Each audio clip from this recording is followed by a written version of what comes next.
الناطقين الكبيرين فارس عوض وكذلك الأستاذ مدحت شلبي، ويشاركه في التعليق الكابتن تامر بدوي. متعة طيبة في هذه الأمسية.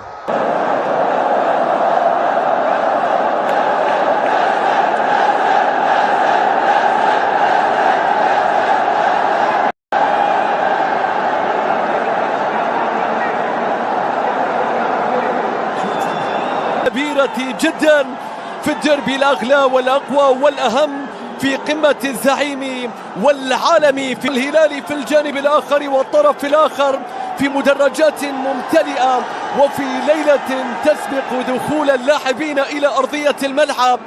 وفي هذا الجانب بالنسبة لجماهير النصر بانتظار الرد في الجانب الآخر بالتأكيد من جانب جماهير الهلال.